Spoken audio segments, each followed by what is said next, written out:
বেড়াতে কে না ভালোবাসে। সামনে বেশ কিছুদিনের ছুটি আছে, ভাবছেন তো কয়েকদিনের জন্য বাইরে ঘুরে এলে ভালোই হয়, কিন্তু ঠিক করে উঠতে পারছেন না কোথায় যাবেন। আজকের এই ভিডিওতে সন্ধান দেব সেরকমই 10টি সুন্দর জায়গার, যার একটা না একটা হয়ে উঠতে পারে আপনার পছন্দের ডেস্টিনেশন। এসব জায়গাগুলো কিভাবে যাবেন, কি কি দেখবেন, কোথায় থাকবেন, ফোন নাম্বার, বুকিং ওয়েবসাইট সহ সমস্ত তথ্যই এই ভিডিওতে দেয়া আছে, তাই ভিডিওটি দেখতে থাকুন শেষ পর্যন্ত। যারা প্রকৃতি ভালোবাসেন, জঙ্গল ভালোবাসেন, তাদের কাছে উড়িষ্যার বালাসোর জেলার কুলডিয়া অভয়ারণ্য এক অন্যতম পছন্দের জায়গা। মাত্র দূরত্বে 3 দিনে ঘুরে নেওয়া যায় কুলডিয়া অভয়ারণ্য সহ বালাসোর জেলার বেশ কিছু দর্শনীয় স্থান। প্রথম দিন কুলডিয়া অভয়ারণ্য যাওয়ার পথে দেখে নিন ক্ষীরাচোরা গোপীনাথ মন্দির, অপূর্ব সুন্দর কারুকার্যযুক্ত ইমামি জগন্নাথ মন্দির, নীলগিরি জগন্নাথ মন্দির ও নীলগিরি রাজবাড়ি। এবার কুলডিয়া অভয়ারণ্যের মধ্যে একমাত্র থাকার জায়গা ঋষিয়া নেচার ক্যাম্পে এসে ফ্রেশ হয়ে লাঞ্চ করে একটা জঙ্গল সাফারি করে নিন। পরের দিন সকালে চলে আসুন ক্যাম্প লাগোয়া লেকের ধারে। চারিদিকে জঙ্গলের মাঝে লেকের জলে দেখতে পাবেন প্রচুর শালুক ফুল ফুটে আছে, আর আছে নানা রকম পাখির কলতান। তারপর ব্রেকফাস্ট করে চলে আসুন দেবকুণ্ড জলপ্রপাত ও মা অম্বিকার মন্দির দর্শন করতে। জলপ্রপাত, ঘন জঙ্গল ও পাহাড় সব মিলিয়ে এটি উড়িষ্যার অন্যতম দর্শনীয় স্থান। তারপর ওখান থেকে ফিরে এসে লাঞ্চ করে দেখে নিন ঋষিয়া ড্যাম এবং আরও একটি জঙ্গল সাফারি করে নিন। তৃতীয় দিন ফেরার পথে দেখে নিন পঞ্চলিঙ্গেশ্বর মন্দির। কুলডিয়া অভয়ারণ্য আসতে হলে আপনাকে ট্রেনে বালাসোর আসতে হবে।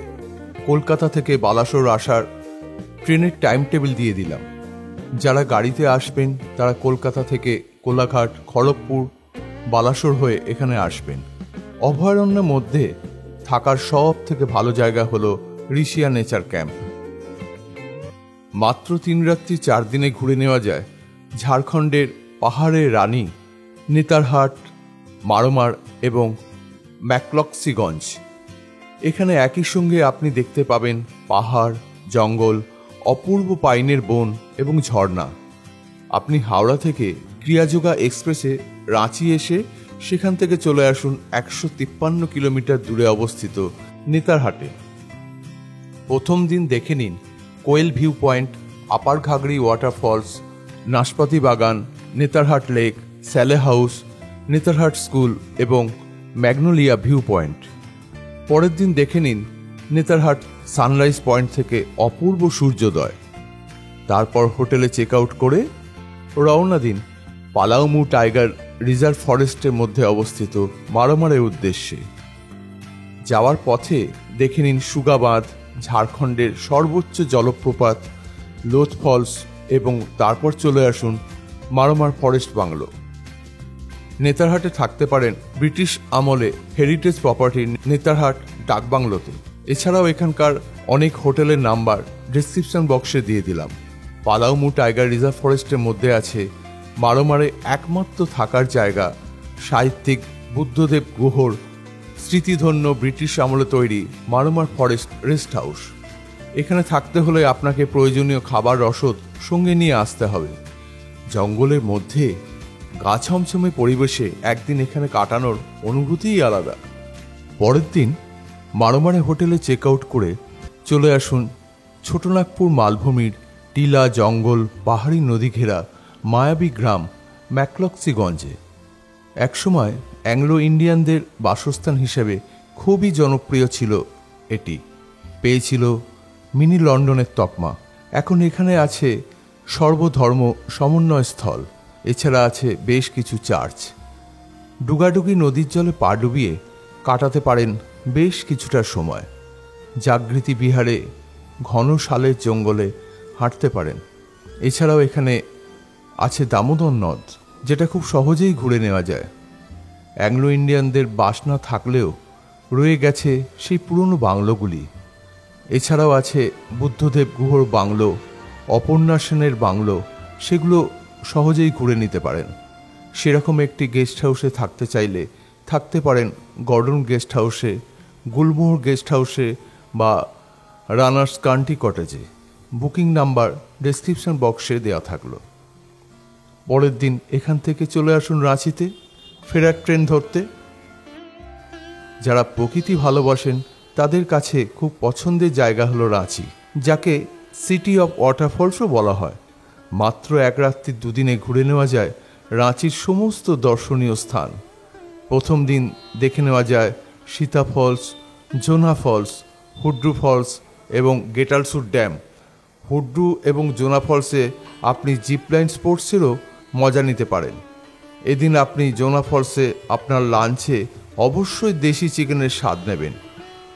দ্বিতীয় দিন আপনি দেখে নিন রাঁচির বিখ্যাত সূর্য মন্দির, রাঁচির বিখ্যাত দশম ওয়াটারফলস। এখানকার সব থেকে সুন্দর জায়গা হলো পত্রাতু ভ্যালি এবং পত্রাতু ড্যাম। পত্রাতু ড্যামের কাছেই কোনো রেস্টুরেন্টে করে নিন আপনার লাঞ্চ। রাঁচি আসার সব থেকে ভালো ট্রেন হলো হাওড়া থেকে রাত 9:30 ক্রিয়াযোগা এক্সপ্রেস।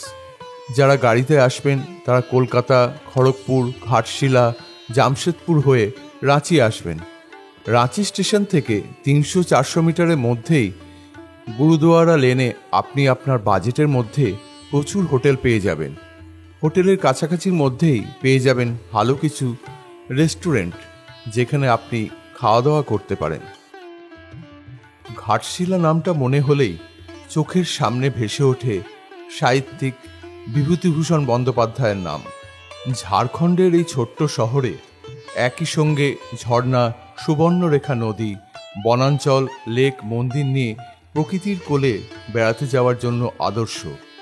এখানে আছে পুরনো রাজবাড়ি, রঙ্কিনী মাতার মন্দির, ফুলডুংরি পাহাড়, চিত্রকূট পাহাড়, বুরুডি লেক, সিদ্ধেশ্বর পাহাড়, গালুডি ড্যাম, ধারাগিরি ওয়াটারফলস, সাহিত্যিক বিভূতিভূষণ বন্দ্যোপাধ্যায়ের বসতবাটি গৌরীকুঞ্জ। রাতমোহনায় সুবর্ণরেখা নদীর ধারটা ভীষণ সুন্দর। এখানে আসতে হলে হাওড়া শতাব্দী এক্সপ্রেসে আসাই ভালো। আপনাদের সুবিধার্থে কলকাতা থেকে ঘাটশিলা আসার ট্রেনের সময়সূচি দিয়ে দিলাম। এখানে থাকার বেশ কিছু হোটেল আছে। এছাড়া রামকৃষ্ণ মঠের অতিথিশালাতেও স্বল্প খরচে থাকা খাওয়ার সুন্দর ব্যবস্থা আছে। এক রাত্রি 2 দিন বা 2 রাত্রি 3 দিনে খুব সহজেই ঘাটশিলা বেরিয়ে আসা যায়। মাত্র 2 রাত 3 দিনে ঘুরে নেওয়া যায় ঝাড়খণ্ড রাজ্যের জামশেদপুর শহর থেকে মাত্র 30 কিলোমিটার দূরে অবস্থিত দলমা ওয়াইল্ড লাইফ স্যাংচুয়ারি এবং জামশেদপুরের বিভিন্ন দর্শনীয় স্থানকে। নিজের গাড়ি অথবা ভাড়ার গাড়ি নিয়েই ঘুরে দেখা যায় দলমা ওয়াইল্ড লাইফ স্যাংচুয়ারি। মূলত হাতির জন্য বিখ্যাত হলেও এখানে হাতি ছাড়া হরিণ ও বিভিন্ন ধরনের প্রাণী ভালোই দেখা যায়, বিশেষত জায়ান্ট স্কুইরাল। দলমা টপ থেকে চারপাশের প্রাকৃতিক দৃশ্যকে ভালোই দেখা যায়। এছাড়া পিন্দ্রাবেড়া থেকে অপূর্ব লাগে জামশেদপুর শহরকে। দলমা পাহাড়ের পাদদেশে চারপাশে পাহাড় ঘেরা মাকুলাকোচা ফরেস্ট রেস্ট হাউসে থাকার অভিজ্ঞতা অসাধারণ। এছাড়াও বৃন্দাবেড়া ফরেস্ট রেস্ট হাউসটি থাকার জন্য বেশ ভালো। এখান থেকেই ঘুরে নেওয়া যায় জামশেদপুরের অন্যান্য দর্শনীয় স্থানগুলি, যেমন Chandil dam, Dimna lake, Tata jubilee park, Tata zoo ইত্যাদি জায়গাগুলি। কলকাতা থেকে টাটানগর আসার বেশ কিছু ট্রেন আছে। আমি ট্রেনের সময়সূচি দিয়ে দিলাম। স্টেশন থেকে গাড়ি ভাড়া করে চলে আসুন দলমা ওয়াইল্ড লাইফ স্যাংচুয়ারিতে। মাত্র 1 রাত 2 দিনে বা ইচ্ছা করলে 2 রাত 3 দিনে ঘুরে নেওয়া যায় উড়িষ্যার অন্যতম জনপ্রিয় ভ্রমণ স্থান গোপালপুর। রবিবার বা ছুটির দিন ছাড়া বিস্তীর্ণ এই সমুদ্র সৈকতটি বেশ ফাঁকাই থাকে। এখানে সমুদ্রের ধারে বেশ হাওয়া দেয় এবং সমুদ্রের ঢেউও বেশ বেশি। গোপালপুর এসে আপনি প্রথম দিন হোটেলে ফ্রেশ হয়ে সমুদ্র স্নান সেরে নিন। তারপর বিকেলবেলা সমুদ্রের ধারে পার্কে কাটিয়ে দিন এবং সন্ধেবেলা কাছেই বিজু অ্যাডভেঞ্চার পার্কে ঘুরে আসুন বিভিন্ন রকম বিনোদনের মজা নিতে। এছাড়া সমুদ্রের ধারে হরেক রকম মাছ ভাজার আয়োজন তো আছেই। দ্বিতীয় দিন সারাদিনের জন্য একটা গাড়ি ভাড়া করে ঘুরে নিন সাই মন্দির, তারাতারিণী মন্দির, ঋষিকল্যা নদীর ব্রিজ, চিল্কা লেক এবং টাম্পারা লেকে বোটিং করে। সারাদিনের এই ট্যুরটা অপূর্ব লাগবে। এছাড়া আপনার হাতে যদি আরও 2-1 দিন ছুটি থাকে, তাহলে গোপালপুর থেকেই ঘুরে নিন উড়িষ্যার কাশ্মীর দারিংবাড়ি। গোপালপুর আসতে হলে প্রথমে আপনাকে ট্রেনে ব্রহ্মপুর আসতে হবে। সারাদিনে ব্রহ্মপুর আসার বেশ কিছু ট্রেন আছে, তবে ব্রহ্মপুর যাবার সব থেকে ভালো ট্রেন হলো হাওড়া থেকে রাত্রি 10:55 12863 হাওড়া বেঙ্গালুরু সুপারফাস্ট এক্সপ্রেস, বা রাত্রি 11:55 12839 Howrah MGR Chennai central superfast express. গোপালপুরের সমুদ্রের ধারে থাকার অনেক হোটেল আছে, তাদের ফোন নাম্বার আমি ডেসক্রিপশন বক্সে দিয়ে দিলাম। আমার প্রত্যেকটা জায়গার ডিটেলস ভিডিও আছে, দরকার হলে দেখে নিতে পারেন। এবার আসি রূপসী পুরুলিয়ার কথায়। শীত, বসন্ত ও বর্ষা বিভিন্ন ঋতুতে এর বিভিন্ন রূপ। পুরুলিয়াকে আমরা সাধারণত অযোধ্যা সার্কিট এবং গড় সার্কিটে ভাগ করে থাকি। হাতে 3 রাত্রি 4 দিন সময় থাকলে সমগ্র পুরুলিয়াকে খুব সুন্দরভাবে ঘুরে নেওয়া যায়। পুরুলিয়া ট্রেনেও আসা যায়, ট্রেনের টাইম টেবিল দিয়ে দিলাম। প্রথম দিন অযোধ্যা পাহাড়ে এসে লাঞ্চ করে ঘুরে নিন আপার ড্যাম, লোয়ার ড্যাম এবং মুখোশ গ্রাম। দ্বিতীয় দিন সকাল সকাল ব্রেকফাস্ট করে বেরিয়ে পড়ুন সাইট সিনে।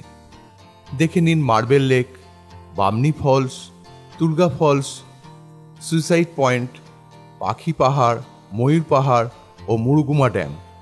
প্রত্যেকটাই অপূর্ব সুন্দর। তৃতীয় দিন ব্রেকফাস্ট করে হোটেলে চেক আউট করে চলে আসুন বড়ন্তি। দেখুন বড়ন্তি লেকের অপূর্ব সূর্যাস্তের দৃশ্য। চতুর্থ দিন বড়ন্তির হোটেলে চেক আউট করে দেখে নিন জয়চণ্ডী পাহাড়, গড় পঞ্চকোট, পাঞ্চেত ড্যাম, মাইথন ড্যাম এবং সবশেষে কল্যাণেশ্বরী মন্দির। তারপর আসানসোল থেকে ট্রেনে করে কলকাতা। পুরুলিয়ায় থাকার জায়গা আছে। পুরুলিয়া স্টেশনের কাছে অযোধ্যা পাহাড়ে, গড় পঞ্চকোট, বড়ন্তি সব জায়গাতেই। এবার পালা অরণ্য সুন্দরী ঝাড়গ্রাম ও বেলপাহাড়ি। হাওড়া থেকে মাত্র 2 ঘন্টাতেই ঝাড়গ্রাম পৌঁছানো সম্ভব ইস্পাত বা জনশতাব্দী এক্সপ্রেসে। প্রথম দিন দেখে নিন ঝাড়গ্রামে দর্শনীয় স্থানগুলি।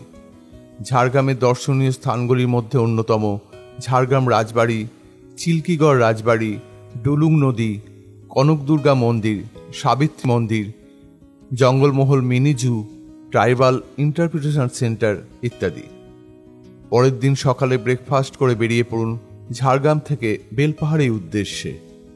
পাহাড়, ঝর্ণা, নদী, বনাঞ্চল নিয়ে আমাদের ভালো লাগার জঙ্গলমহল। বেলপাহাড়িতে দেখে নিন ঢাঙ্গি কুসুম জলপ্রপাত ও কেতকি লেক, ঘাগড়া জলপ্রপাত, গার্ডারসিনী পাহাড়, তারাফিনী ড্যাম এবং লালজল গুহার মতো সুন্দর সব জায়গা। একটু রাজকীয় পরিবেশে থাকতে চাইলে থাকতে পারেন রাজবাড়ি কমপ্লেক্সে। এছাড়া ঝাড়গ্রামে ওয়েস্ট বেঙ্গল ট্যুরিজমের রাজবাড়ি কমপ্লেক্স হোটেলেও থাকতে পারেন। তাছাড়াও ঝাড়গ্রামে প্রচুর প্রাইভেট হোটেল আছে, সেখানেও থাকতে পারেন। এবার ডুয়ার্সের কথা না বললেই নয়। যে কোনো ছুটিতে ঘোরার সেরা ঠিকানা ডুয়ার্স। সবুজ চা বাগান, পাহাড়, নদী, সঙ্গে জঙ্গল সাফারি, একেবারে কমপ্লিট একটা ট্যুর প্যাকেজ। তবে এ প্রসঙ্গে একটা কথা বলে রাখি, সমগ্র ডুয়ার্স একসাথে ঘোরা সম্ভব নয়। একটা পর্বে লাটাগুড়ি ও মূর্তি অর্থাৎ গরুমারা ও চাপড়ামারিকে কেন্দ্র করে 3 রাত্রি 4 দিনের ট্যুর প্ল্যান করা যায়। আর একটা চিলাপাতা, জলদাপাড়া, বক্সা টাইগার রিজার্ভ ও জয়ন্তী এই অঞ্চলকে কেন্দ্র করে 4 রাত্রি 5 দিনে ট্যুর প্ল্যান করা যায়। ডুয়ার্সে 3 রকম সাফারি হয়: ওয়াচ টাওয়ার সাফারি, জঙ্গল সাফারি এবং হাতি সাফারি। বর্তমানে 3 রকম সাফারির টিকিটই কাটতে হচ্ছে অফলাইনে। আরও একটা কথা, 15 জুন থেকে 15 সেপ্টেম্বর এই 3 মাস বর্ষাকালে জঙ্গল সাফারি বন্ধ থাকে। ভোরবেলা বা দিনের প্রথম সাফারি এবং পড়ন্ত বিকেলে অর্থাৎ শেষ সাফারিতে নিস্তব্ধ পরিবেশের মধ্যে দিয়ে জিপ ছুটে যায় যখন, তখন কিন্তু ব্যাপারটা খুব রোমাঞ্চকর লাগে। দেখা মিলবে হাতি, ময়ূর, হরিণ, বাইসন, গন্ডার সহ অনেক প্রাণীর।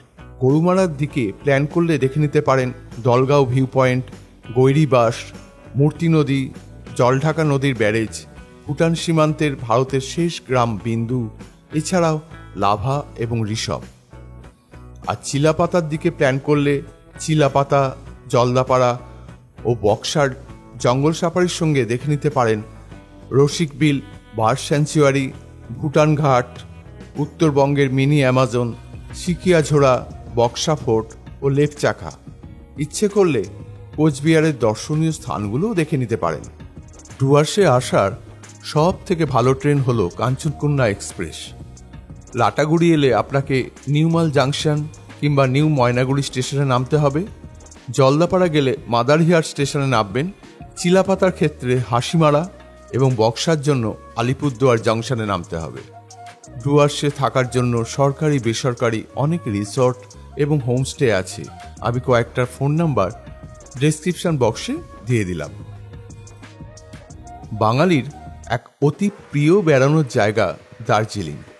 দার্জিলিং মানেই টয় ট্রেন, কাঞ্চনজঙ্ঘা, দিনে ও রাতে মেলে সময় কাটানো, হরেক রকম নস্টালজিয়া।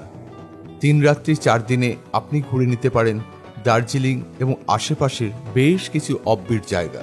এনজিপি বা শিলিগুড়ি থেকে 4 সিটার গাড়ির ভাড়া পড়ে 2500 থেকে 3000 টাকা। এছাড়া শেয়ার গাড়িতে ভাড়া পড়ে 250 থেকে 300 টাকা পার হেড এবং বাসে ভাড়া পড়বে কম বেশি 105 টাকা। দার্জিলিংয়ে থাকার জন্য আছে প্রচুর হোটেল, তবে ম্যালের কাছে হোটেল বেশ কস্টলি। তুলনায় দার্জিলিং স্টেশনের কাছে হোটেলের রেট বেশ কম। দার্জিলিংয়ে 7 পয়েন্ট এবং 5 পয়েন্টস সাইট সিইং বেশ জনপ্রিয়।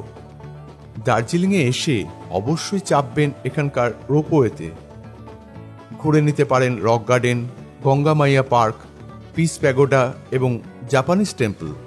এছাড়াও ম্যালের কাছে আছে মহাকালের মন্দির, যা আপনি পায়ে হেঁটেই ঘুরতে পারেন। দার্জিলিংয়ে বেশ কিছু ব্রিটিশ আমলে পুরনো রেস্টুরেন্ট আছে, সেসব জায়গায় অবশ্যই খেয়ে দেখবেন। এছাড়াও ঘুরে নিন দার্জিলিংয়ের 3টি ছোট গ্রাম লামাহাটা, তিনচুলে ও তাগদা। ছোট গাড়ির ক্ষেত্রে ভাড়া পড়ে 3000 টাকা, তবে সিজন অনুযায়ী ভাড়া কমে বাড়ে। মিরিক হয়ে দার্জিলিং এলে গাড়ি ভাড়া হয়তো 500 টাকা বেশি পড়বে এবং সময়ও বেশি লাগবে, তবে এ পথে আপনি দেখতে পাবেন অসাধারণ কিছু দর্শনীয় স্থান। এটি হচ্ছে গোপালধারা টি এস্টেট। এরকম চা বাগান আপনি দার্জিলিংয়ে আর একটুও দেখতে পাবেন না। এটি হচ্ছে সীমানা ভিউ পয়েন্ট থেকে কাঞ্চনজঙ্ঘার দৃশ্য। এরপরেই জোরপোখরি, তারপরেই লেপচা জগৎ। মানে দার্জিলিংয়ের সঙ্গে বেশ কিছু অফবিট জায়গার দর্শন। এখানেই শেষ করলাম আজকের ভিডিও। আশা করি ভিডিওটি আপনাদের উপকারেই লাগবে। প্রতিবেদনটি কেমন লাগলো অবশ্যই কমেন্ট করে জানাবেন।